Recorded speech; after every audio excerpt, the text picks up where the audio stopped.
Halo, aku di episode Kamus HI hari ini mau bahas tentang perspektif dalam menganalisis ekonomi politik internasional.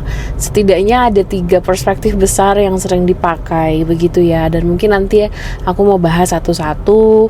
Mudah-mudahan ini bermanfaat buat teman-teman, terutama mungkin mahasiswa HI yang sedang belajar tentang ekonomi politik internasional, ataupun buat teman-teman alumni gitu ya yang mungkin ingin nostalgia mendengarkan kembali apa sih ekonomi politik internasional gitu ya. Nah, sekarang aku mau bahas tentang perspektif merkantilis atau economic nationalism.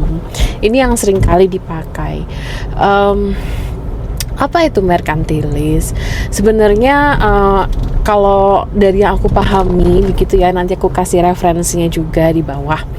Dari yang aku pahamin sebenarnya economic nationalism atau merkantilis ini percaya bahwa satu aktor utama dalam isu ekonomi internasional, entah itu perdagangan, entah itu urusan finansial, itu adalah negara gitu ya. Terus yang menjadi hipotesis pertamanya adalah bahwa kondisi ekonomi suatu negara itu menentukan kekuatan yang dimiliki oleh negara tersebut gitu.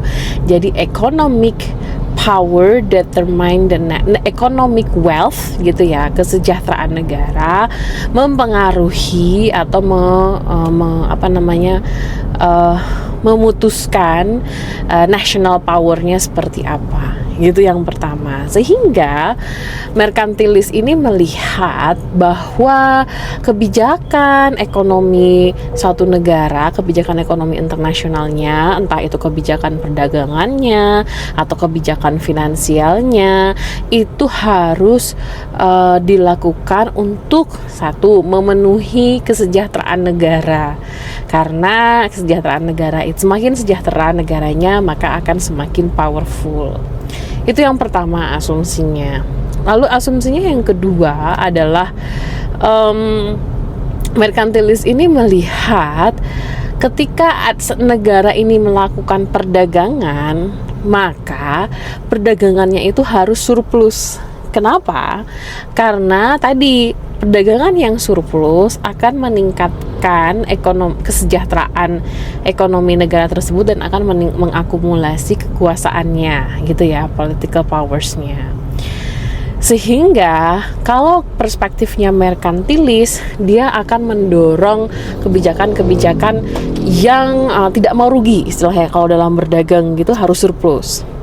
Nah, karakteristik yang ketiga dari merkantilis ini juga melihat bagaimana dalam satu negara ada sektor-sektor ekonomi yang menjadi unggulan, ada sektor ekonomi yang tidak gitu. Misalnya, satu negara menganggap misalnya sektor manufaktur itu lebih unggulan, lebih diutamakan dibandingkan dengan sektor agriculture, pertanian, perikanan, perkebunan. Karena kalau dilihat misalnya unggulan ini ditentukan dari bagaimana sektor ini berkontribusi terhadap kesejahteraan ekonomi satu negara.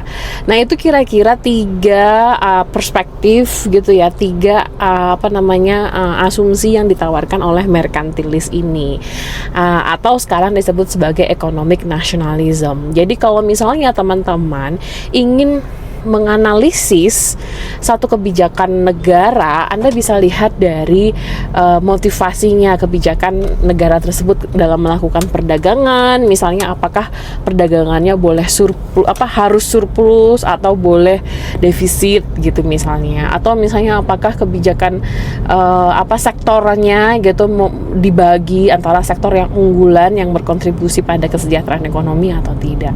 Mungkin itu sedikit pengantar buat teman-teman yang ingin menggunakan perspektif economic nationalism. Makasih ya udah dengerin.